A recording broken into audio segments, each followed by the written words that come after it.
Oh, baby, it's Sunday, and you know what that means. It's time to bust out with the Brunch Busters. I am Bobby Munson, and that man right beside me, you know him, the infamous and Brunch Buster brother, Chris Parrish. How you doing? I'm feeling a little retired. How are you feeling? I'm also tired. I am. It's been one interesting week to say the least.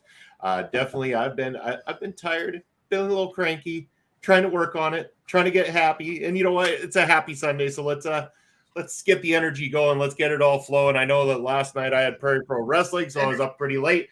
And I know you had a busy night too, as well, because you had your final pro wrestling match. And we'll say good morning to Mr. Papa Smokes. Speaking of guys who were up late last night, Papa Smokes joining me at ringside to tape the Prairie Pro Wrestling stuff.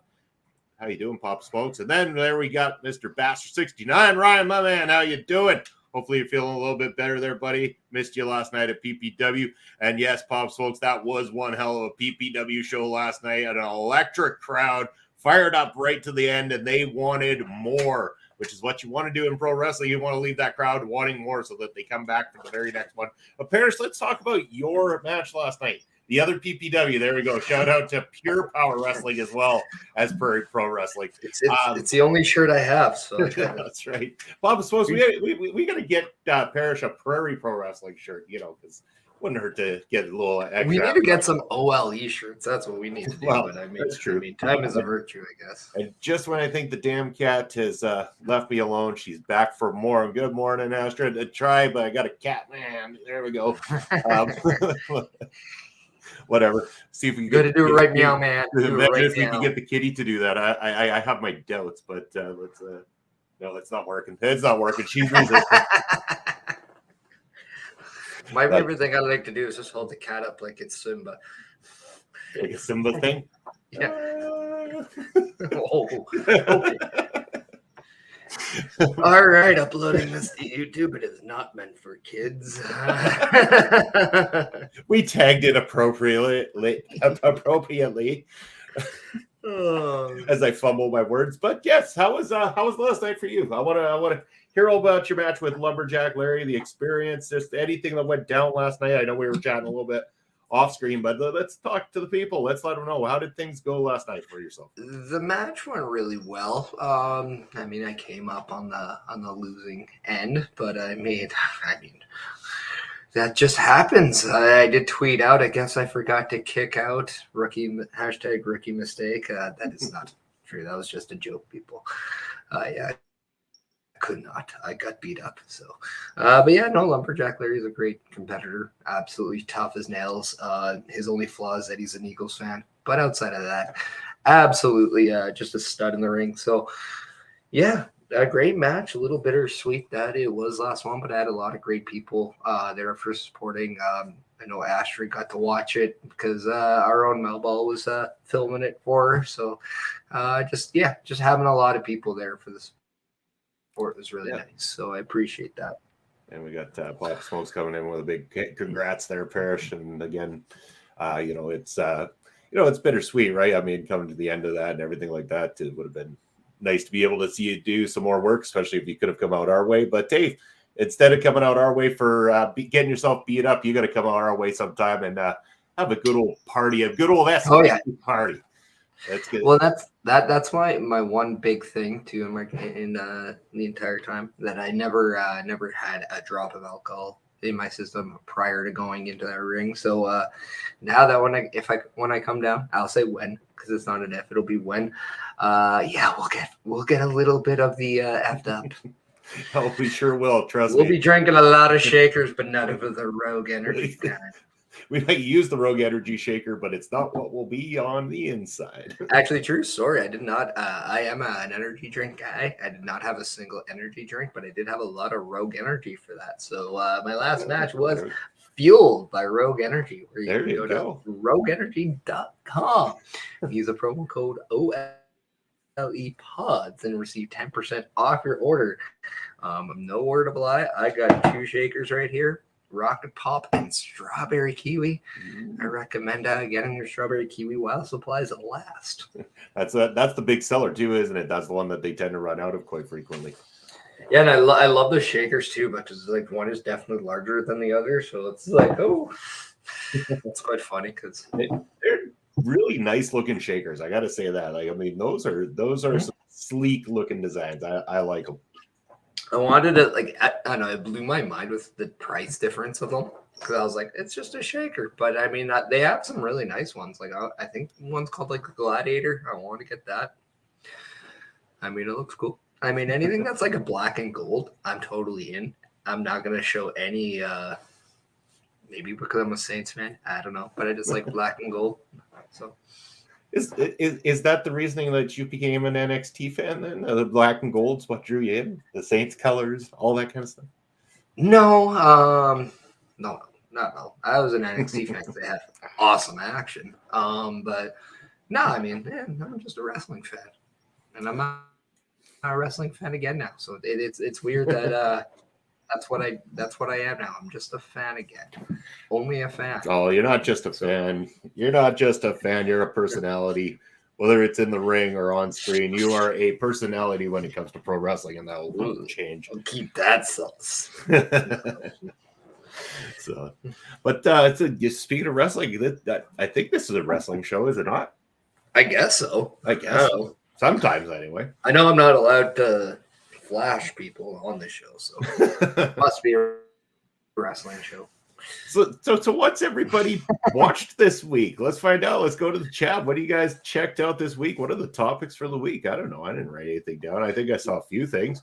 Well, I mean, you mentioned NXT, and they had WWE had their last PLE last night with NXT Deadline. Yeah, I haven't got around to watching it yet, but I've definitely heard about the victories from it anyway. Yeah, we definitely. Yeah. Sorry. Oh, I was just gonna say. I mean, I'm not up on my NXT all the time. I mean, even sometimes I turn to Taking Over on a weekly basis to get all my feed of NXT. Good show. There you go. Yeah, I'm getting good at those plugs. But yes, I noticed that someone, I don't know if anyone would have predicted this or if someone did, but correct me if I'm wrong. Anyone saw Grayson Waller walking out victorious in the Iron Challenge matchup? Yeah, I thought that was a nice swerve because I think everyone going in was like, okay, this is Carmelo Hayes' match to lose, right? He was easily probably the odds-on favorite. I thought a lot of people expected maybe Joe Gacy to be that second in command if it's not Carmelo. But man, Grayson Waller, this is why I love the debut of matches because sometimes they just pull a wild card out there. And I love the fact that Grayson Waller got the win because when we want to talk about personalities, there is no bigger personality on NXT right now than Grayson Waller. That guy brings the heat whenever he steps out of that curtain. And I think it's a great move, to be honest. I thought no matter who walks away between Apollo and Braun for that NXT championship, knowing that Grayson Waller's right there for the pickings as now the new number one contender, I think it's great. And it's a fresh match and it's an organic match. It's not like we're going to bring in somebody from the main roster like they did with the NXT tag titles, which I know we'll get to in a bit, but I just think this is a great stepping stone for Grayson Waller, and I love it because you've kind of already played your cards with the JD McDonoughs and the Joe Gacy's with the NXT title scene, and I think you want to protect Carmelo Hayes for that opportunity when he goes there. Not to mention the Royal Rumble's in a few weeks. Who's to say that he's even going to be NXT champion? He might go straight to the main roster. So. Who's to say? But yeah, a huge surprise, I think, for Grayson Waller. Yeah, and a nice surprise at the same time. I'm very familiar with him prior to his NXT days. Matty Wahlberg, who worked for PWA Black Label. There's definitely potential in him. He's got a uniqueness about him. At the same time, he plays that jock-like character, that annoying jock-like character that you always kind of wanted to slap around because they got an arrogance about them and stuff like that. But it transitions beautifully to a pro wrestling heel role, definitely. And you can see that there's been progression with him since joining NXT. And it seems that there's a lot of trust in him as well, too. So they must, people at the top, not only enjoying his work, but obviously liking him backstage as a person as well too, and they see the potential in him to put him in such a high profile position, especially as the first victor on the men's side for the Iron Challenge matchup. Yeah, and we've seen like in the past, like AJ Styles has gone to NXT and he worked alongside with Grayson Waller in a little program. We saw Grayson Waller a few times on Monday Night Raw to help further that program, and he looks like he fits, even though he might be a little bit in the I don't want to say awkward, but he's definitely unique in some of his ways that he goes about, whether it's moves or how he goes about things. He does it in a fashion that's him. And I think that's really the key. Like he's 100% him when he does things.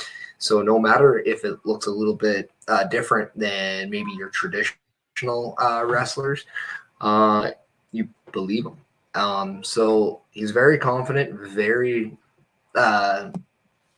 much set in his own way of who he is, and I think for that reason, a lot of people gravitate towards hating him. He's kind of like the NXT Miz in a way, and I love that because regardless, even if you like him, you love to hate him, you're gonna always remember who he is, and I think this is just a great progression now on the evolution of Grayson Waller. So, very much happy to see where this goes, and absolutely cool to have that distinction of the first ever winner of the men's Iron Survivor match. And then just like Roxanne Perez becoming the first ever female Iron Survivor. I think that's the one more people were okay. I think a lot of people pegged her as the favorites to win. I was going to say, and again, because I wasn't too familiar, but again, I believe I've heard her name enough and seen a little bit of her work to know that they do see a lot of potential there, that she's a great worker. She's got a great future ahead of her. So why not push her at this point in time too? So great accolade for her. Can you just fill me in again? I'm sure you're more up on it because I haven't watched the matches yet. I've got to do that probably later today. How did the Iron Challenge match work out? What were the rules within this particular matchup? Okay, so you have 5 competitors in the match, right? And the match length is 25 minutes. So at the beginning, two competitors start in the match. Your object is to collect as many falls as possible, whether it's pin, submission, disqualification, anything that gets you a fall. Every fall is a point. So the object is like an Iron Man match to have the most amount of points at the end of the match, right? So instead of 60, it's 25. So get the most amount. Thing is, if hypothetically you and I were in the ring starting this match and I pinned you, you then had to spend the next 2 minutes in a penalty box, which means, yes, that's kind of taken away from the King of the Mountain kind of match, right? A lot of people think like, but what that does is takes you away from the match for 2 minutes. So now there's 2 minutes of that match that you're not able to collect a point to better your chance of winning. So that's kind of like the defensive standpoint. You're also seeing a little bit of the scramble quality because it is everyone for themselves kind of in that. Anybody can go up against anyone because every 5 minute comes, somebody else enters the match until all 5 people are in the match. But then you're also getting kind of that War Games vibe because every 5 minutes, every interval, somebody new's coming in. So they just freshens up that match, freshens up that feel. So in kind of tune, those are the rules in the match. And I thought it was an interesting match because I'm going to give the women a lot of credit because they had the very difficult job to go on first. And a lot of people did not know how this match was going to play out. And they had to go out there, do the match, and kind of explain in live motion how this match works for the first time.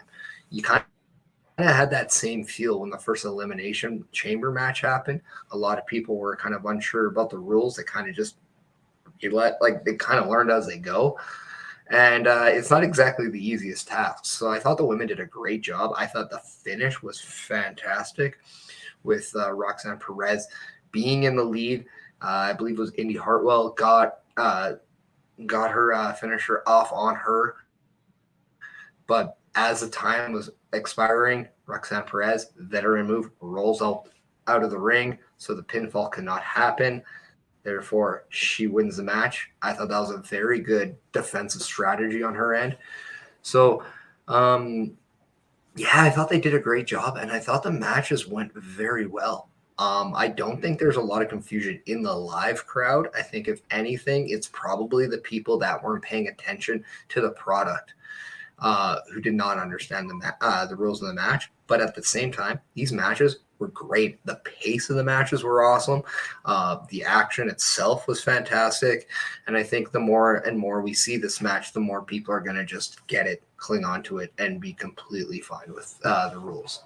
So would it be safe to say that then, after seeing both these particular matches, how they unfolded, how the stories were told within them, and it does sound like, as we're seeing right here, the ultimate story, did the women take it to another level? Like, if I'm someone, okay, I haven't watched either match, but say I'm someone who's not a wrestling fan, not necessarily have the background in it, you're trying to convince me to watch one of these. Where am I going to get the best told story within the two of them? Which is the stronger of the two that tells the story and gives me what I would need as a fan to understand how this match works? I think they both did a good job with the rules, and I think both of them understood it. I think just with the women, they just had a harder time because they were the first. Yeah. So in case you weren't sure, and I'm sure there's people in the audience that were very unsure with how this match was going to be structured. And I don't think you had that feeling after. And I definitely don't feel people were confused about the rules with the men's later on. I thought the women did a great job with the competitiveness of the match. I thought the strategic story was great in the women's, especially with that finish where you saw that defensive play, and you usually don't see that defensive play from a babyface. But that's just a very good veteran move there. I thought Zoe Starks was a good standout in that match as well. I thought she had a good presence in that match early on. And I think they really pieced that the puzzle as they went on, and you got to have the right people in place. So I thought they did a really good job with that as kind of that end.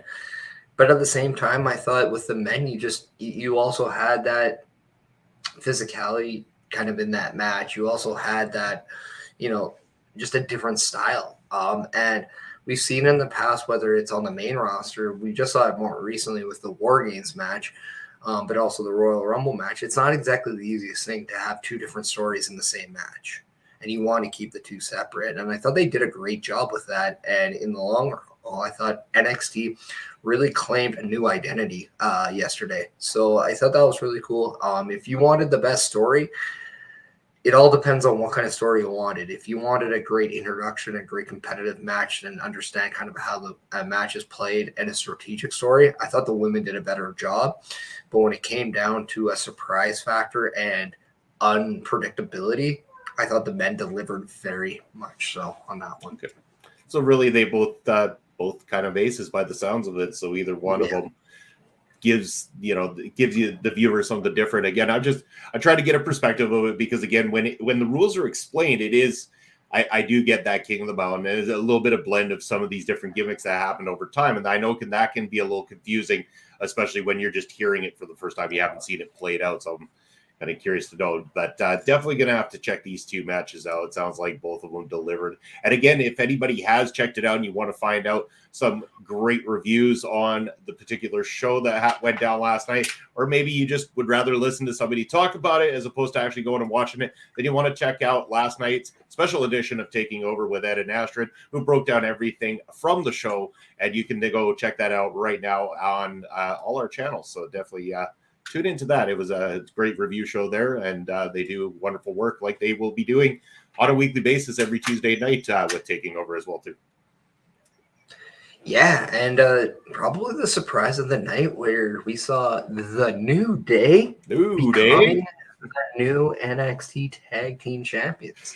Yeah, they did pretty deadly, and then to me, those were the three takeaways. Obviously, the Iron Survivor matches, but then also the New Day becoming the NXT Tag Team Champions, which I was driving home from the show, and I was like, okay, is this a good thing or not? And then I realized, you know what? If this allows Pretty Deadly to stay in that picture, that tag team title picture, I think that's a great thing because I found that they were starting to finally portray to everyone who they were and becoming a great act. And if there is one team that complements their quirkiness, their entertainment aspect, it really is the New Day. So I can only fathom what the segments between these two teams are moving forward. And if by chance Vengeance Day comes and we see Pretty Deadly reclaim those titles and get that rub off the New Day, I think this was a fantastic move under WWE, especially knowing that the New Day are kind of in a crunch where they're not going to be going after any tag titles on the main roster. You're not going to see the Usos against the New Day anytime soon. So they really didn't have a lot of places to go right now. And I think this is a great opportunity and a great use of, okay, you don't have anything going on for them up there. Send them down here, and then we'll do something here. And then we got, of course, Andre joining in, the new XT Tag Team Champions. And good morning to you, Andre. Thank you for joining in on Busted Out. And mentioned it last night, good selling point for the PLE outside the PC. And again, once I saw that the New Day was there, that they were going to be in contention for the titles, I really did have a feeling this was going to go in their favor. I had a strong belief that we were going to see new NXT Tag Team Champions in the New Day. I don't think it's a bad move by any means. Again, that they have name, it's established. They want to continue to, rise the credibility of NXT. They bring in the New Day for a while, who, you're right, they, at this point in time, especially main roster wise, there isn't a lot going on that their narrative fits into in terms of tag team.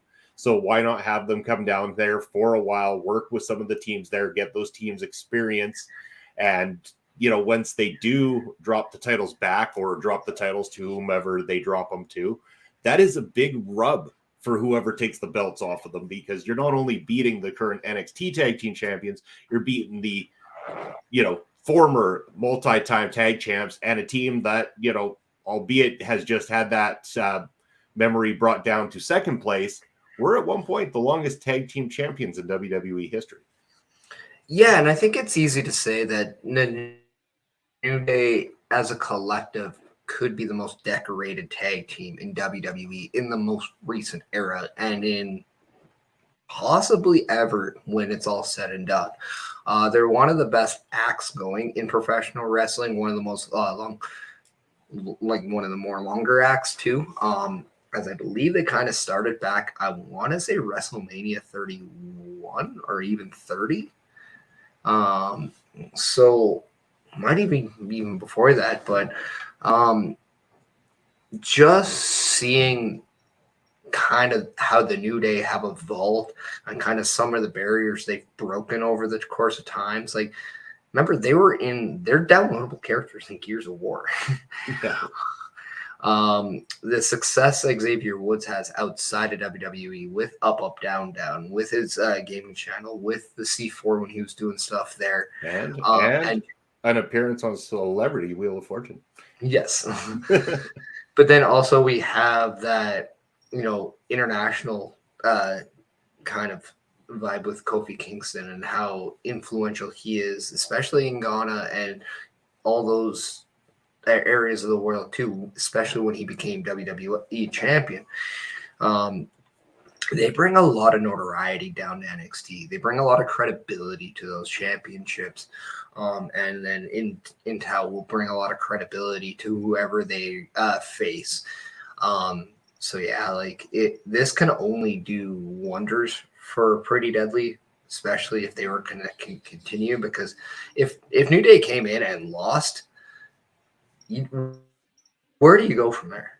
It's pretty much done, right? You come in, you lost, you can't really do much. But when you win, you extend that, and then you're allowed to have that feud. And that's kind of why we love wrestling, right?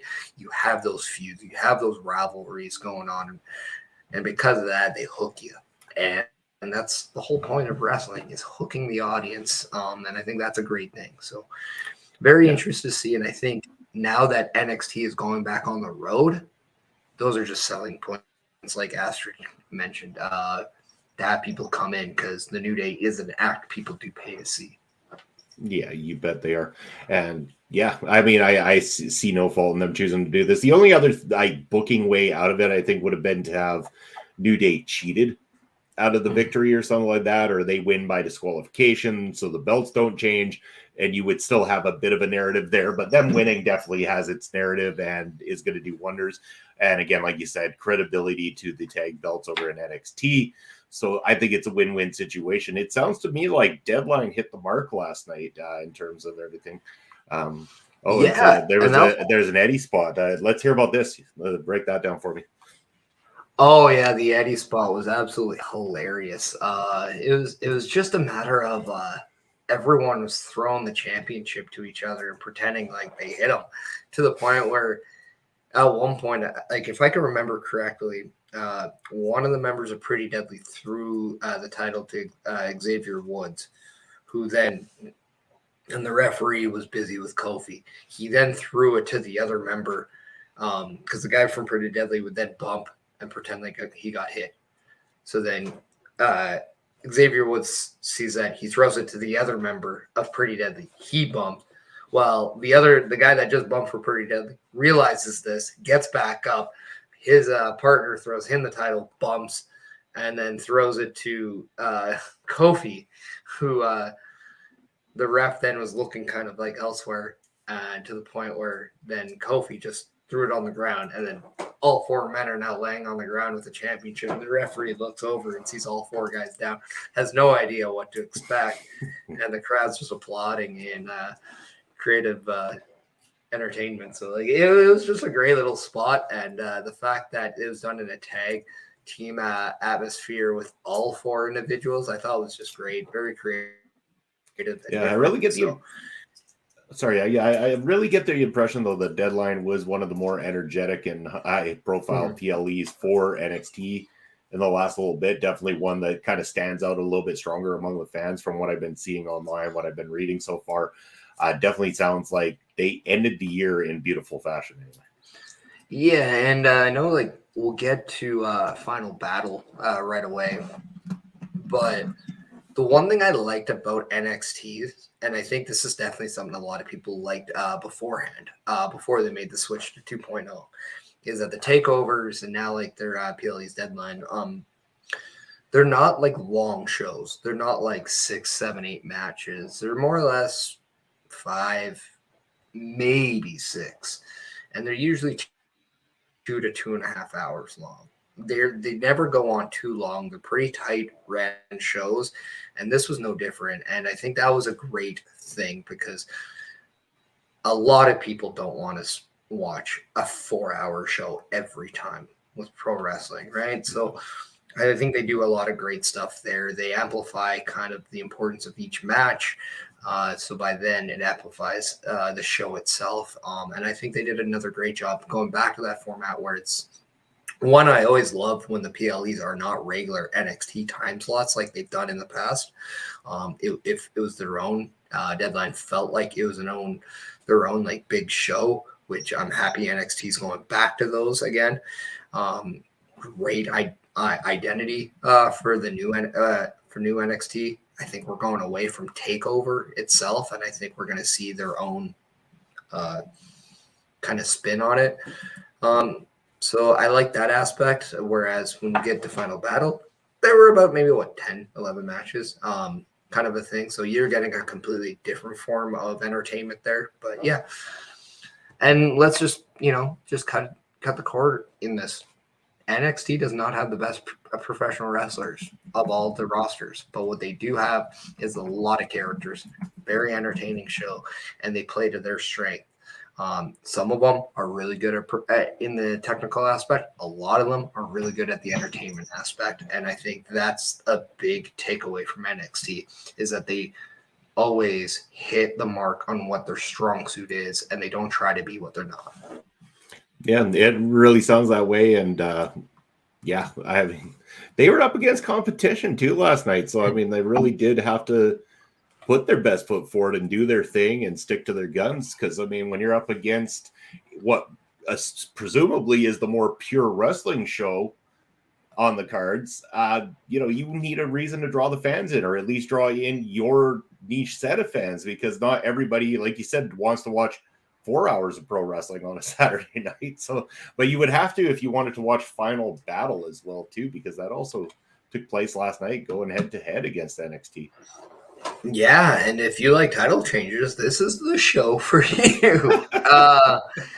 Seemed like every title was changed with I think the exception of Samoa Joe being, I think, the only person who retained his championship. Wheeler Yuta once again became pure champion. We saw the Briscoes defeat FTR to become the new tag team champions. We saw Claudio Castagnoli regain that Ring of Honor championship by making Chris Jericho tap out to the swing. What an interesting spot to go with. So probably the spot of the night where people had the most to say about.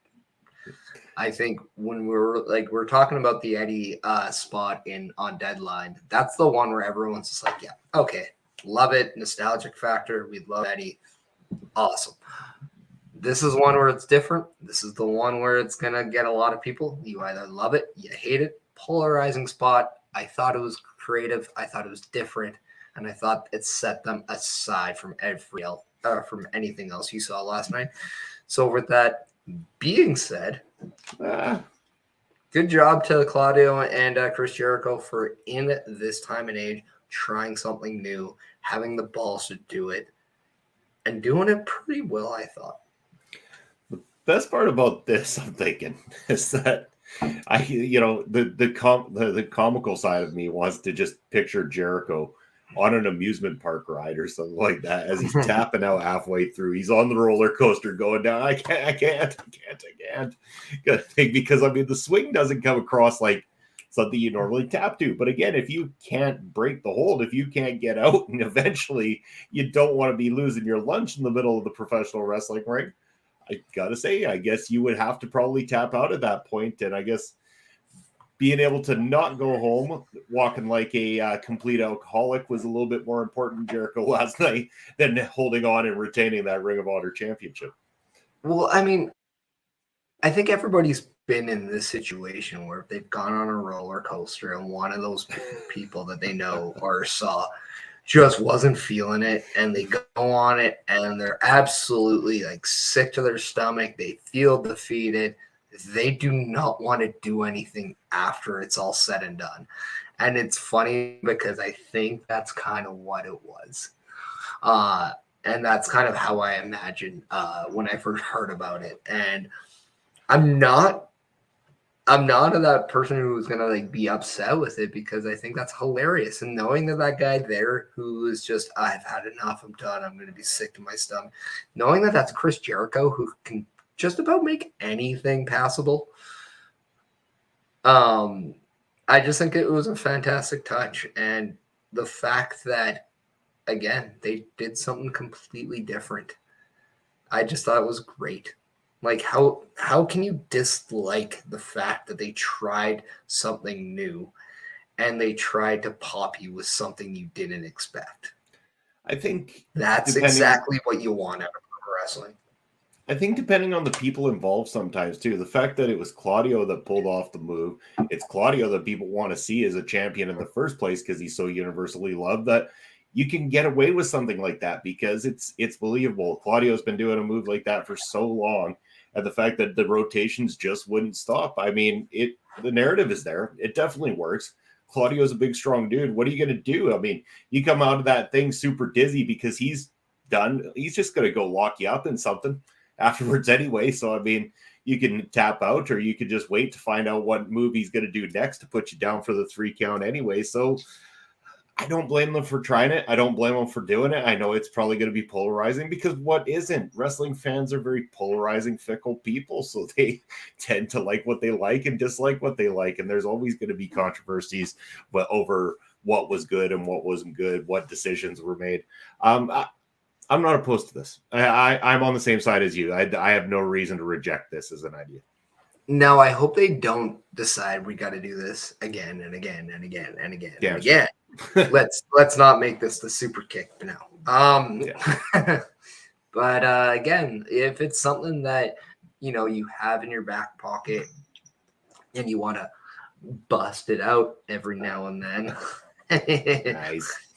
I mean, why not? It's again, it's different. Is it the most traditional thing? Nope. But guess what, people? Creating something new in pro wrestling is very, very difficult. Why? Because everything has been done. It's like reinventing the wheel. It's not the easiest task in the world. So if you're able to do something that nobody's seen before and nobody expected, good on you. It's just a rare thing in general, kind of thing, to surprise anybody involved in pro wrestling. So yeah, I mean, again, that's like inventing anything. It doesn't just have to pertain to pro wrestling. It's anything. If you can make somebody actually believe something, like believe in something is done differently, and you get people talking, it's good on any form of entertainment and stuff like that. Because again, every show, every movie, every song essentially is in some way, shape, or form been done. It's just a rearranging of what previously existed and how you put that together to intrigue a new audience. Yeah. And just kind of go back over some of the other title changes. We saw the Embassy defeat Dalton Castle and the Boys to become the six-man champions.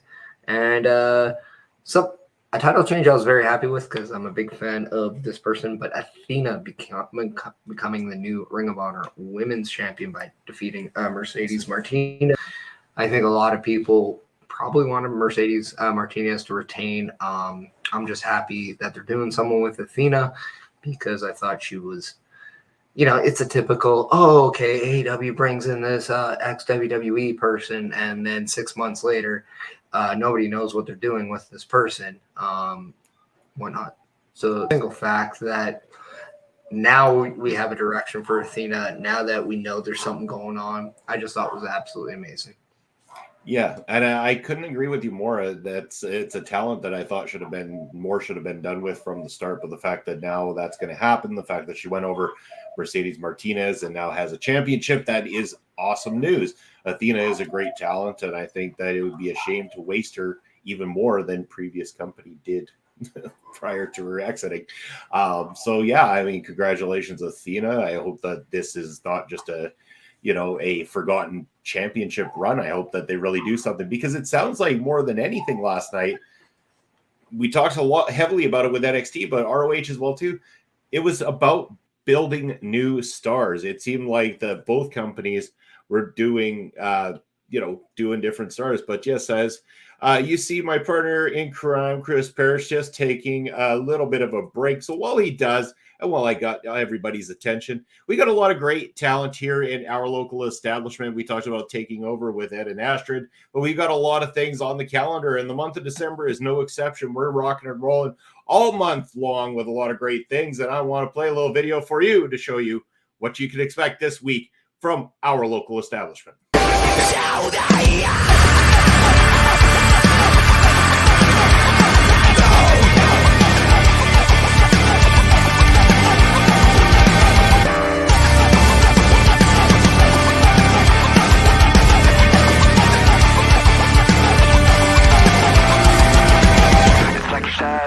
To me, like a voice inside my head. It's like a fight that I cannot win. I'm falling, frustrated, intoxicated. I know I'm losing myself. I can't take it anymore. But I'm not done. I'm not done. I won't give up until the end. But I won't fall. I'll stand away.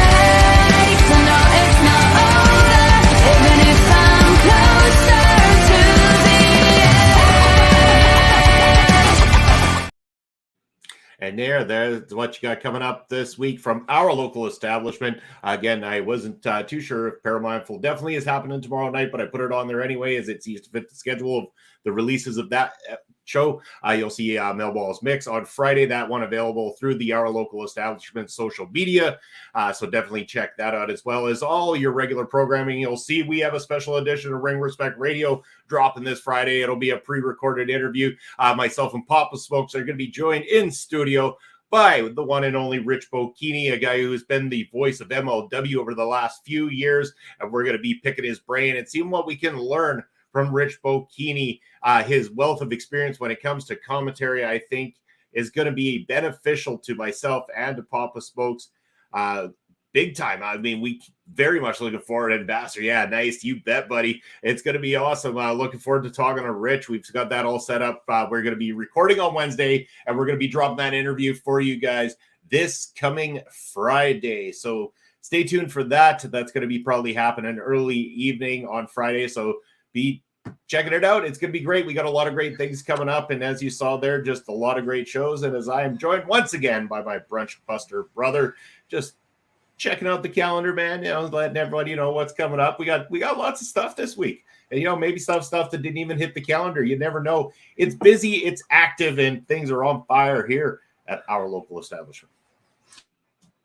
Yeah, so you just pull up that stool, as the Twitch says. People are like, oh, what the hell does that mean? It means that we want you to come join us. That's all it means. Yeah. Like you said, a loaded card. That's what they said. Very much a loaded card. And, we are getting closer to the end of 2022. And again, I don't know how that's going to affect certain programs and stuff like that. I know that if you tuned into Fusion this last Thursday, Pop Smokes and I mentioned that this coming Thursday night is the final Fusion until the new year. So they won't be back until January 7th. But because, we just have no quit in us, we're going to spend the next couple of Thursday nights after that with you guys, giving you kind of a year in review kind of thing. We're going to be talking about on one episode what we liked about pro wrestling in the year of 2022, and that'll be a special edition of Ring Respect Radio in a live capacity. And I think the week after that we might be talking a little bit about wrestling on the prairies. We both had the opportunity to read pretty much a good portion, if not most, of Vance Nevada's Uncontrolled Chaos encyclopedia of professional wrestling here in Canada.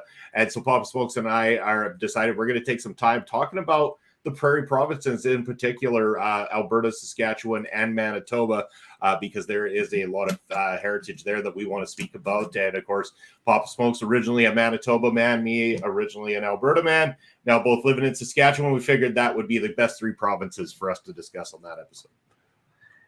Yeah, no, that'd be awesome, because I think again,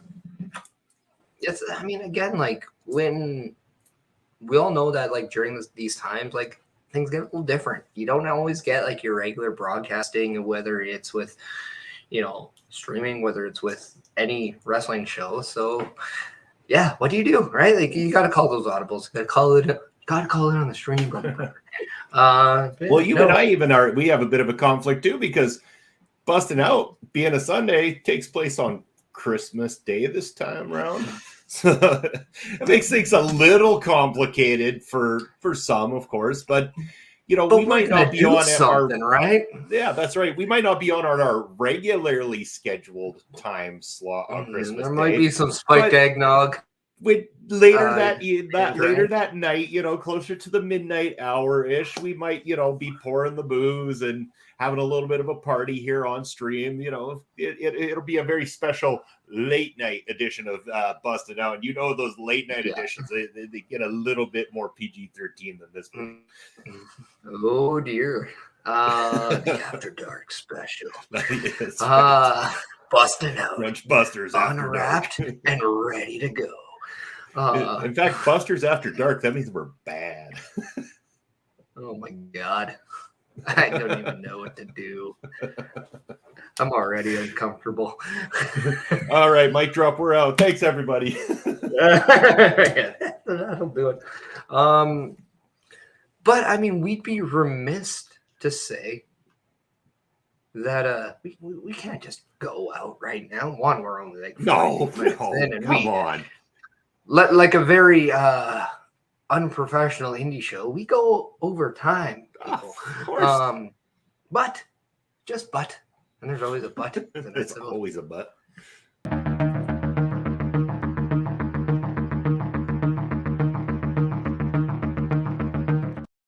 He found a way. I did.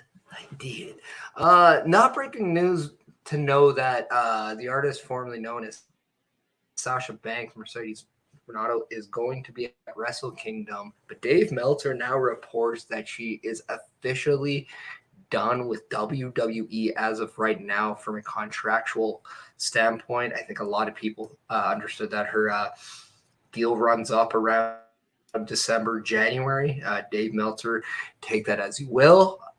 It's reported by him that she is officially done with WWE from a contractual standpoint. Very much so could be going back, but thought on Mercedes, aka Sasha Banks, not only being a part of Wrestle Kingdom, but potentially done with WWE.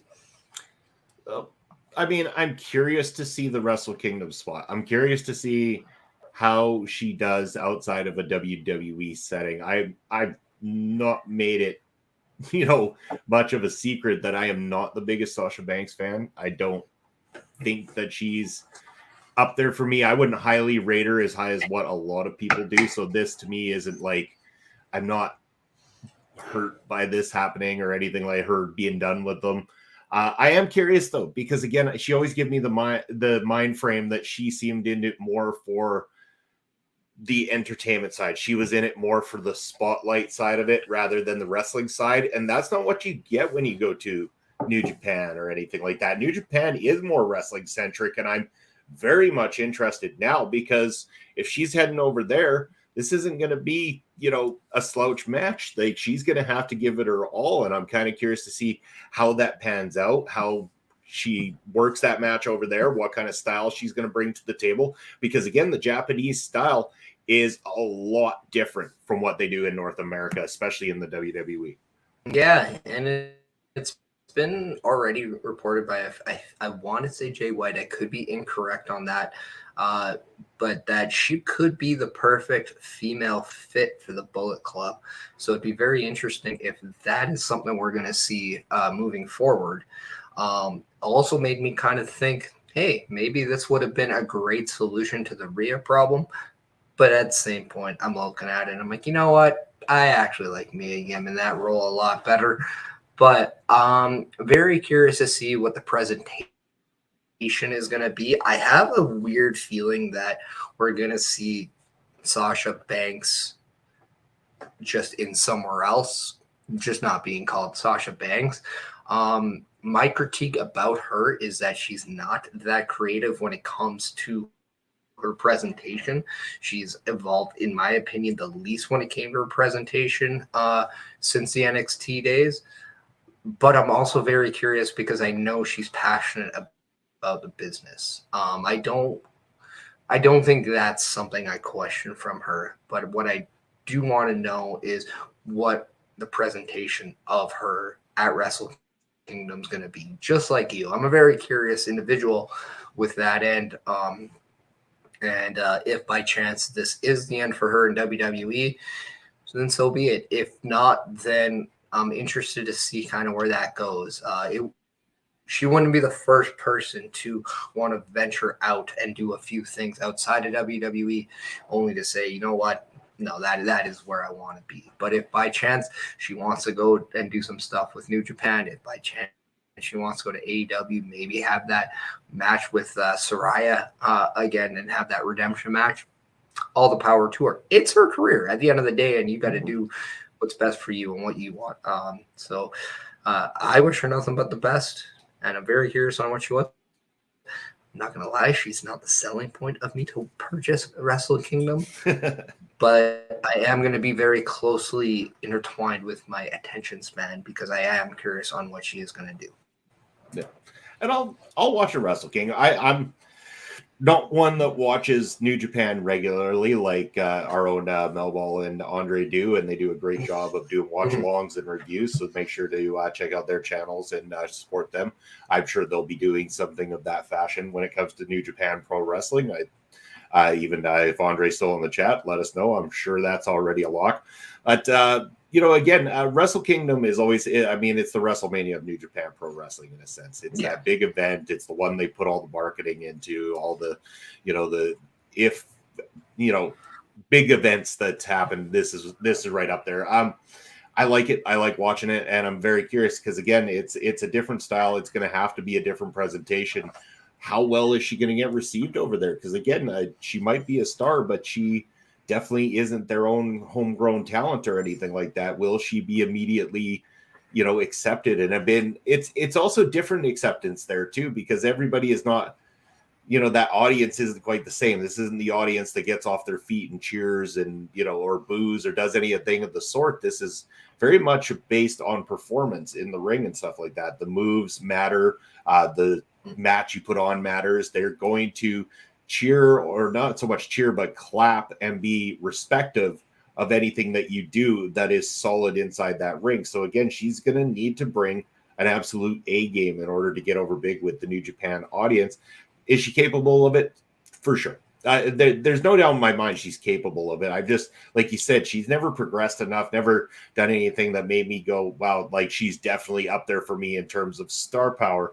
When it comes to the horsewomen, I mean, yeah, you can make that argument that Charlotte hasn't progressed much, but Charlotte's presentation is a little bit different anyway to begin with. I mean, yeah, okay, I give Charlotte maybe more of a pass in that sense. I find Sasha a little bit more bland than I would find the presentation of a Charlotte. But I think that there is that opportunity that you might see something different. Sasha could go over and give you something different in a New Japan. I think she could possibly have been working on it all this time in preparation for it and everything too, getting herself ready to unload something completely different, which will get everybody talking. So yeah, that's where my curiosity rises, and I'm definitely going to be watching. I have to watch it because I got to know what goes down. Whether or not I'll survive it, that's always the tricky part with me in New Japan is I'm not a very late night person. Like I will stay up late-ish, but man, I become a super crank after a certain amount of time or a certain lack of sleep, and it's not pretty. I mean, that's when Bad Bobby comes out. That is a nasty bastard, that guy. But that's where I struggle. It's like I'll have good intentions. I got my coffee, my probably a Rogue Energy sitting there. I'm ready to go, and I get one match in, and I'm like, shit, like I'm fading here. So usually it's a day after thing for me. Yeah, and I remember kind of the last time I sat and watched a Wrestle Kingdom in entirety, and that was the Jericho Omega one. Oh man, it's we're talking Final Battle earlier, and I will tell you this is one of those battles to watch. But at the same time, it's not a battle because of the show's bad. It's just a battle because of the time frame. Staying up, and I think that's kind of the thing. If you want to get used to kind of this, you got to rest. You got to take that nap, or you got to do something to rest your body prior. And yeah, no, I'm very interested of what she does. Is there an angle there? I do think that she'll get that reaction. I think after seeing Jericho kind of go there and not really changing the way he worked all that much, and just made sure he executed, I thought allowed other people who don't necessarily work the Japanese style to go over there and have success. So I do think there is that opportunity for Sasha Banks or Mercedes to go over there and do her thing and be all right. I'm more curious to see, okay, is this going to be her plan? Is this her new road? Because I'm now kind of looking at, okay, who are the people I want to watch her out in the ring with? And a lot of them maybe aren't New Japan. Even though I love to see her do something with Kairi Sane, I think that would be a great match outside of the WWE banner. But then I'm kind of clamoring to more North American matchups, whether it's like the Deonna Purrazzo's of the world, whether it's maybe the Jordan Graces of the world, maybe it's Mickie James again. Who's to say? But I think too, like at the end of the day, if I was a female in the pro wrestling scene and I'm leaving WWE, I would be very clamored to go to either AEW or Impact, because those have to be the two stronger female rosters, right? Yeah, I would 100% agree with that. So, I mean, but at the end of the day, if she wants to have a little bit more say on what she gets to do, then yeah, I can understand her not wanting to be a part of WWE. Although, I will say, the one person that has always made sure that she was presented to be a star is kind of the one running WWE in the creative right now. So I will look at this as tongue-in-cheek right now because I will only believe it when I see it, and I think that's the best way of enjoying it. Very good.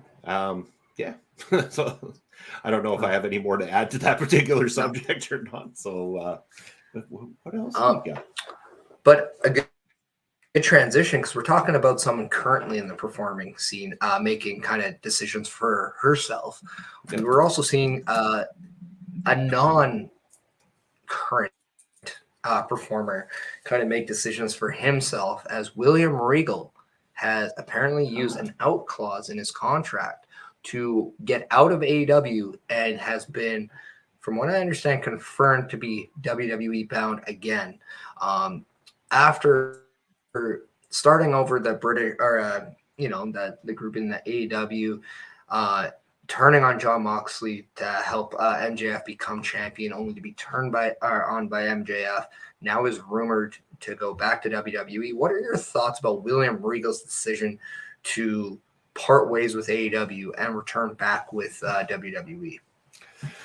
I mean, it seems like it doesn't show great signs for AEW in a sense too, because it makes you believe that the only reason that he was even there is because he kind of got kicked out by the other place. And now that the evil ruler of the other place is gone and his good buddy Papa H, as our own Carl Carafel likes to call him, is running the show, that he instantly was right there to make that jump back. And again, the fact that there was that clause for him to get around in the first place means that, to me personally anyway, Regal didn't have 100% faith in a run with AEW, and that he had feelings that, Vince would be gone and Triple H would make that call back. Otherwise, why make that clause in the contract? If you know for sure that's where you want to be and where you want to go, why would you have a way out that quickly? Yeah, I think too, like when you have that out, well, one, I also look at this as just, okay, William Regal, you're a step ahead of everyone else. It's definitely a veteran move when it comes to contract negotiation. Control your own narrative, I will say it that way.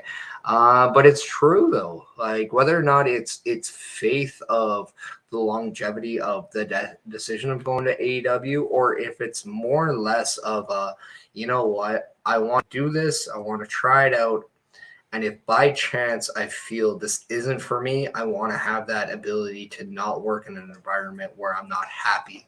And given his age, given his experience level, I don't fault him for that. If anything, I commend him for that. And just like we saw guaranteed contracts becoming more of a thing when we saw Scott Hall and Kevin Nash leave to go to WCW, I do think a lot more people are going to look at this out clause, and maybe an out clause after like a certain amount of time, whether it's like 6 months, 7 months, or something like that, as more of a basis of how they negotiate their contracts to begin with. And I think that's a very smart play because, again, what we're seeing in pro wrestling now is that there's a lot of people that are making decisions, and it seems like they're not necessarily happy with it right away. Or maybe it's like, okay, I got a new toy, but then they play with it too much and they realize, you know what, I kind of like my other toys better.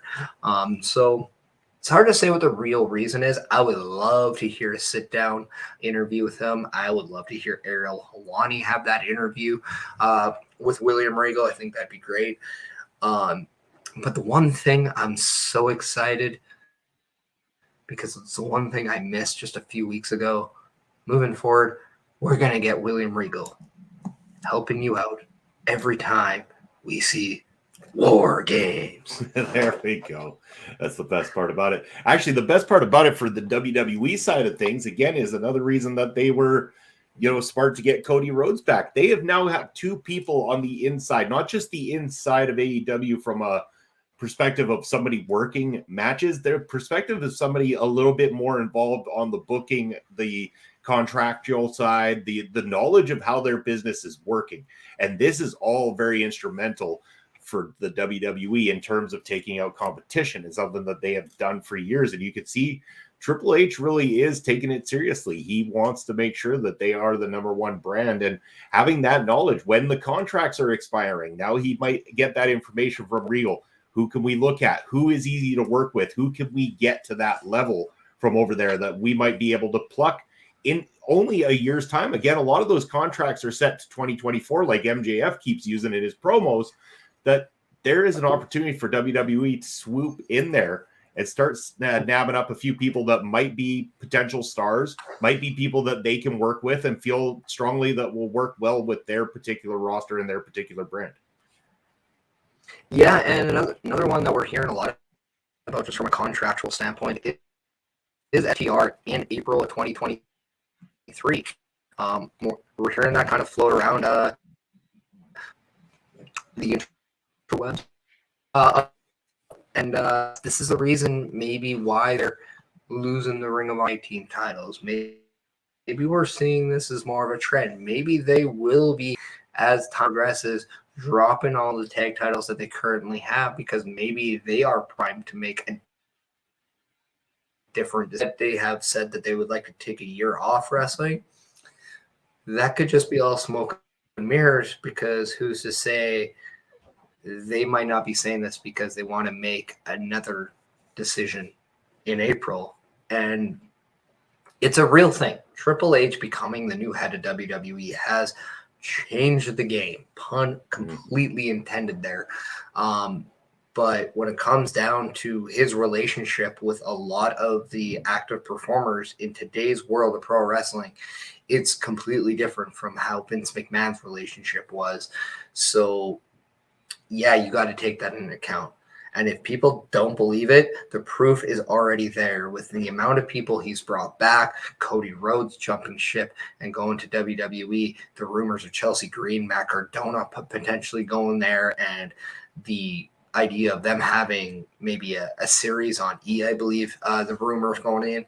That's the thing. William Regal already going back. And I think William Regal going back is a big one that can hit really heavy, because when you think of respect in pro wrestling, William Regal's name is at the very top of that list. And when he makes a decision like that, it's an eye-opening experience for a lot of people. I'd have to be reminiscent to think that people like Rusev, Miro, maybe even Andrade, among other people, are looking at this and saying, you know what? If I'm not happy here, maybe my best decision is to go back to where I was. Maybe my best decision is to go back to a place where I have that familiar face who understood how to use me back in this time, and maybe it could go back to that way, or I can have a little bit of familiarity with that time. Again, it's all about being comfortable on where you are. It is okay to be comfortable in AEW. It is okay to be comfortable in WWE. It's okay to be comfortable in New Japan, MLW, Impact Wrestling, not even wrestling. Just do whatever you want to feel. But again, I think we live in a day and age where nobody should be in a place where they're unhappy. And if that's the case, I think, again, and I go back to it, we're going to see those people negotiate contracts with that out clause moving forward, just because I think a lot of people want to take a little bit more control in their future. Yeah, and I can't blame them. I mean, it's a good thing to do. Again, maybe you just get to a point where you feel stagnant at where you are and you want to move on and have some fresh matchup and stuff like that. I mean, there's no harm, no foul. So yeah, you will see a lot of it. I believe that the Regal will be the stepping stone for more of that to happen. And I'm not just saying it's going to happen with people signing with AEW. It'll happen with signing for WWE or signing for New Japan. Again, I mean, I know some of those companies have been a little bit more open to people working other spots and stuff like that. And we're slowly starting to see it with WWE, but it never hurts to have that out in case you really do want to do something else, or maybe you just want to get out of pro wrestling altogether and stuff like that to move on to another, another form of a career and stuff like that too. And it's good to have that. It's good not to feel like you're tied down to something for multiple years with no way out and you have to do the obligation regardless. I mean, Jesus, look at Andy Kaufman back in the day when it came to the taxi. He wanted out as soon as possible after starting to do that whole thing up, even though he was popular doing it. He was famous for doing it. He just didn't want to do it, period. And unfortunately, he was locked into a multi-year deal with NBC at the time and had no way out. And it goes the same with pro wrestling. It goes the same with, sports of any kind. I'm sure you see it in football. I see it in the soccer world, people signing up with release clauses and things like that as well, too. So that, with the right amount of money talks, you can get out of these contracts and move on to something else. Yeah, you see it a lot in sports, in certain sports. Maybe not so much in the hockeys, the baseballs, but definitely in football. And you even see it, like, I know you're a big soccer fan, and you see it when people want to transfer to different clubs. So you see it kind of in that way. But yeah, so it's a different day and age now in pro wrestling. It's a different day and age in terms of contract negotiating. It's just different. It's neither good nor bad. It's just different, and that's just it. So I don't know. It's very interesting. This next year and a half is going to be very interesting with the contract situation, and I think it's really cool that we can talk about free agent wars again in pro wrestling. I think that's very healthy for the scene. Because I think it was MJF who even said, like, the best thing about this is that wrestlers have options, which means that if you're not happy with one place, you can go somewhere else. And that creates the ability of people like us to talk about this stuff, to be invested in it, to, worry about it. Because, like, if you're a hockey fan, you love July 1 because of free agent frenzy. If you're an NFL fan, you love draft. You love that free agent feel. You love that stuff. Why? Because you love to see change in certain aspects. You want to see if splashes are made. You want to see if you get to witness something new. And I think that's the exciting part sometimes. Yeah, can it be heartbreaking? Sure. Did I kind of have one of those when I saw Trent Seven on AEW? Yeah, because that kind of was a signal of, like, do I see British Strong Style ever again? I don't know. It had nothing to do with me being upset Trent Seven went to AEW.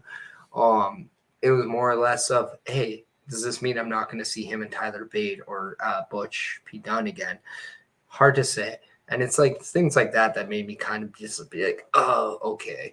But at the same time, am I going to see people like Dustin Rhodes, when it's all said and done, rejoin WWE and we can see him with his brother Cody at some point again? I don't know.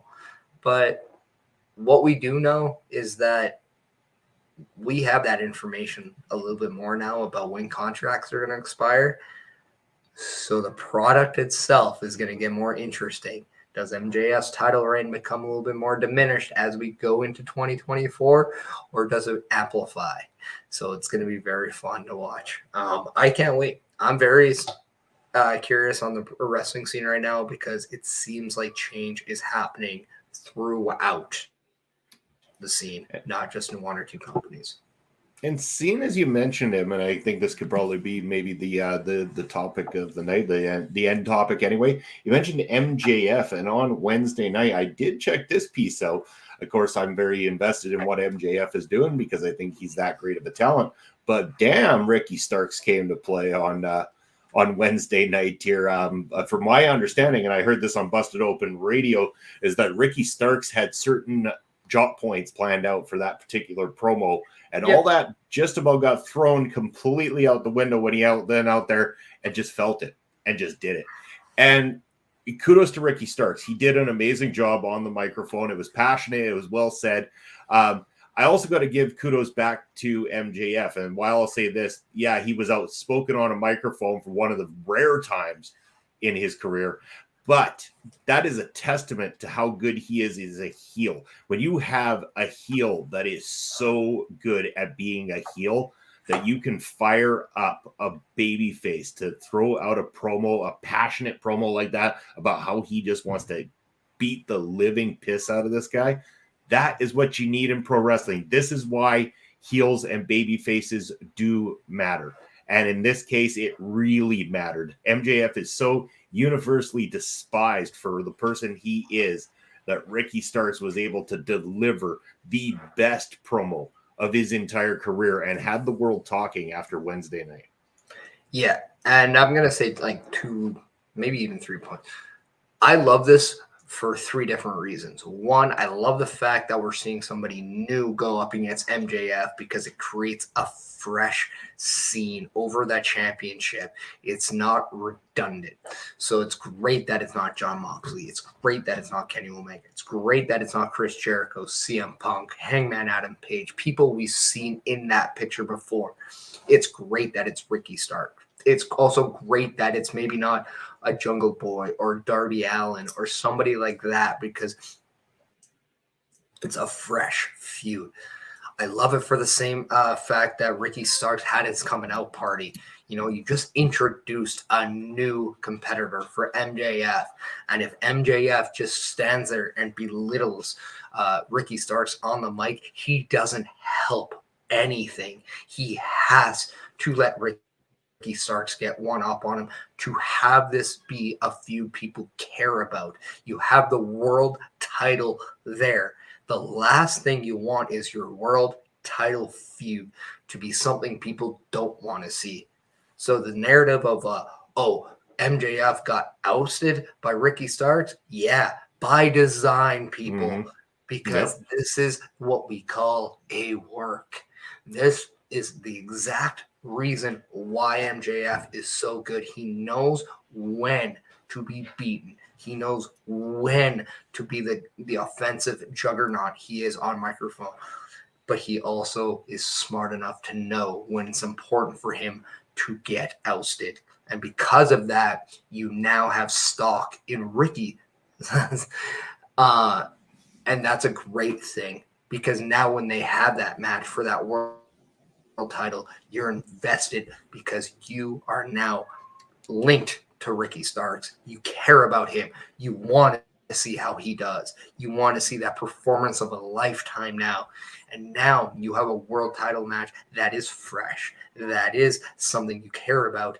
And now it's something that you can look at Ricky Starks about and say, you know what? Maybe he is world championship caliber. Maybe he isn't just somebody I pegged to be an FTW champion, maybe a TNT champion. No, I believe that he could be a player in this company, and that's exactly what AEW needs to start doing more with their talent. Yeah, I couldn't agree more. And yeah, like you said, kudos to MJF for knowing when to hold back. Again, he didn't completely allow himself to get buried either, though. He just did it in a different fashion. Instead of trying to verbally lash back at Ricky Starks, he said, to hell with it. He takes the kid to Dick Kick City. It's all that was needed. He's a total SOB, but that's what works about it. That's what fired Ricky Starks up. That's what gave the passionate promo. And Ricky Starks got his in with MJF. MJF got his in back at him. And again, this does a great job of building that matchup that they have coming up. It makes you believe Ricky Starks is competitive enough to get in there. Ricky Starks now looks like someone, and he even mentioned it in the promo. All it takes is that one night, that one opportunity, and I go over you. I end up taking your belt from you. Like he's saying that I have the ability to make you lose that title right away and destroy your run. And damn it, if you don't believe it, that crowd was firmly behind it. Definitely so. So yeah. And did I hear believe? I believe in life after love. Do you really? I don't know. Because I believe in magic. And young girl's heart. I believe. How about that one? But yeah, no, I mean, and it's just it's good because, again, like we're talking about NXT needing to re-identify who they are, right? And I think it's important for AEW right now to re-identify who they are. Eventually, everybody has to go through this phase. We saw WWE do this with the Ruthless Aggression era, right? I don't know if no one does it. Who is this guy? Joe Hendry. I mean, I think I might know a friend or a foe that believes in Joe Hendry. Yeah. But yeah, no, and this is a very important time for AEW too, because WWE is flexing their muscles right now, and they're doing a damn good job of it. A damn good job of it right now. But what AEW needs to do is kind of just flex a different strength, and that is they have a lot of unproven talent right now that a lot of people want to watch. And because of that, they need to showcase this in the right thing. They have an absolute gem as a world champion right now who can help elevate every single talent he's in the ring with. And because of that, that's kind of their game. Yeah, when it comes to their big shows, that's where you put your big guns. You damn right you do that. But when it comes down to this time, you got to plant the seeds on your talent that need that rub. We talk about New Day potentially doing that for Pretty Deadly. We need to see that by MJF. MJF now has a new responsibility for the future of AEW. And this is a very important time for AEW because, again, if MJF wants to be the face of the franchise, this is shut up time and do it. And if he doesn't, that's going to be on him. Because, again, as he says, he has a very important 2024 ahead of him. But if he doesn't hit the home run between now and then, there's a lot of people at risk here. AEW being one, MJF being two. This can either be the shape shift that AEW needs right now to stay in play, and I do believe they're a number two, a distant number two right now. But they can easily pick it up if they do the right thing, and the right thing is you gotta develop new stars. Yeah, you really do, because as much as it's nice to rely on old stars, and we talk about some of those potentially doing WrestleMania this year, it is better to build new because you need that for the future and stuff. And if you're going to continue on with the company, and you say they're a number two, I mean, they're going to be a number two for a long time, even if they were to take over in the ratings for a while. The ratings are not going to make you an immediate number one. WWE is going to be hard to knock off that pedestal because they've been there for so damn long. They've been doing this for so damn long, and they've destroyed everybody who's come along in their path for the most part. It's tough to get there, but AEW is the one that has the ability to pose the biggest threat. They've got a bigger TV deal than other companies do. They have a lot of money invested in it, but they also have a lot of young talent that if they do the right things with, which they haven't always notoriously been good at, then they could really do something. And again, I loved to see that. And I love to see that finally the belt's on MJF. I like seeing, I like Ricky Starks. He seems like a good kid. He's got a good look. He's got good ring ability. I like to see the fact that they push something fresh. I'm definitely going to watch this one. I'm not one that talks heavily about AEW, and I don't watch it religiously. Not that I hate it. I'm not one of these people that's divided WWE or AEW. Trust me, WWE has its fair share of garbage too. But this one I'm heavily invested in, and not just because of MJF. I'm actually interested in the match as a whole. I'm very interested in seeing what Ricky Starks bring to this competition for sure. So yeah. And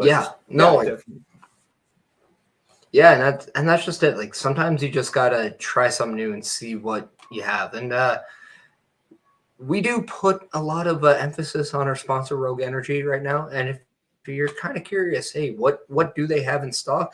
Well, check out this video that they have where you can see the selection of different flavors that they have right now.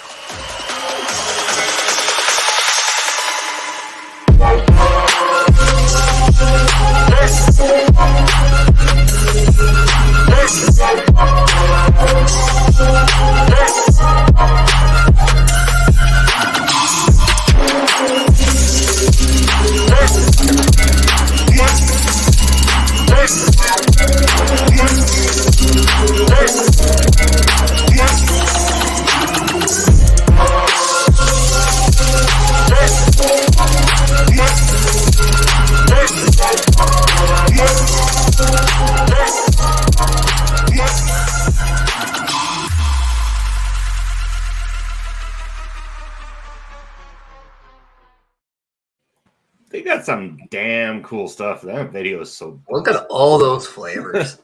And like right now, I'm enjoying the strawberry kiwi. Absolutely fantastic.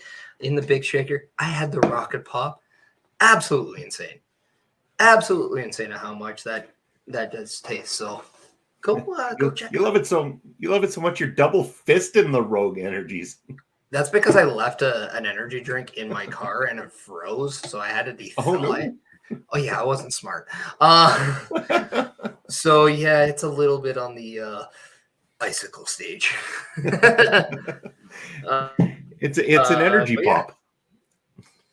Right. Yeah. Oh yeah. It's more of an energy brick right now. I'm surprised it didn't explode. Very happy it didn't. But yeah. Absolutely. I wouldn't do that, especially when it's like minus 15. Not a smart idea. Just not. So maybe that's just a sign that I gotta switch my energy source up. That's right. But speaking of energy, I think now more than ever is a good time to maybe let people know where they can find us. And I'm sure, hey, like we're probably going to do a raid once the show's done. Anybody in particular that comes to mind? Have we started looking yet and thinking about who we're going to give our raid to today? I am currently in there, so if you want to take the reins of letting us know where we could find you, I will make a little bit more attempt to find out. All right. Well, I'll let Chris Parrish do that while you check out the ticker below. That you can always reach out to me if you want to talk about professional wrestling. But where are you going to find me in terms of the shows? Well, you did see the calendar earlier, and I'll let you know which ones I'm involved with. You can catch me this coming Wednesday night on a new episode of Beats and Beatdowns with my man Carl Carafell. We're going through that A to Z catalog when it comes to music and professional wrestling. We just dropped the episode about Lillian Garcia, so we've got the letter M coming up very shortly for you guys. So stay tuned to find out who we picked for the letter M this Wednesday night. Thursday, it's going to be a new edition of Fusion with myself, Papa Spokes, and we are talking all things MLW Fusion this week. I believe it's going to be headlined by Davey Richards versus SB Kento. So stay tuned to see how that one pans out. Then on Friday, it is mine and Papa Spokes recorded interview with one Rich Bocchini for Ring Respect Radio. And then again, right back here on Sunday with you guys for another edition of Busted Out with Chris Parrish. I don't know, we'll maybe have some guests coming up sometime soon. I'm sure of that. Again, guest opportunities are always welcome here. Busting Out, as we like to have other people to chat with. But yeah, I believe I'm sure you found somebody by now, but where can the folks find you outside of that lovely little ticker down at the bottom? Well, yeah, you can follow me on all the socials. I have Twitter at Chris.Parrish, at Chris Parrish. You can follow me on the Instagram at Chris.Parrish. I have my last match and then I just become a total moron. So it's all good. And then you can follow me on the Twitch at the Chris Parrish, and then on my YouTube at youtube.com at Chris Parrish. The at logo is very important because it would not allow me to just put Chris Parrish. I had to put the at logo. And in terms of the raid, let's just say we got a lot of different people that we met throughout our existence here on our establishment, and one of the people that really climbed into our support change is a guy named Forever Nerdy. He is someone who, always, gives us a nice little bit of a love every time we go on to other streams. He always is very welcoming to us. So yeah, he's a different kind of streamer. He's playing some Fortnite right now. But just go and give him some love, some support, the oily way we like to say. Welcome him in, just like you have done with, I know we like to raid Heel Kevin a lot of the times. Just show him some of the same love as you do with us and with some of the other people that we raid. Great person there. And yeah, that is who we're going to raid shortly. Give him one of these. Ole. Ole. Ole. Yeah. But yeah, give them the love and support because we want to support as many small streamers here on Twitch. Again, if you're joining us on YouTube here today on the Video Bros Network, appreciate you doing that. Make sure to give a like and subscribe. Also, if you're joining along on YouTube for Chris Parrish as well too, like and subscribe. But if you're joining us here on Twitch, you will be shortly rated over to forever nerdy, and we want you to show the love and support as always, because that's what we're all about here. And yes, you have a wonderful day as well too there, Astrid. Thank you for joining us in the comments and being very active in the chat. Much appreciated. Always love the support that you provide to us here on Bustin' Out and all the other things that we do in our journey here of professional wrestling streaming video. Yeah, and for the people watching at YouTube, we want to say thank you as well. We will be ending this just like a normal way. So we appreciate all of you. And Bobby, I'm sure you're ready to say ole to everyone and get rid of have fun with the rest of your Sunday. I am as well. Thank you, everyone, for spending the time with us. Have a great Sunday. Be safe.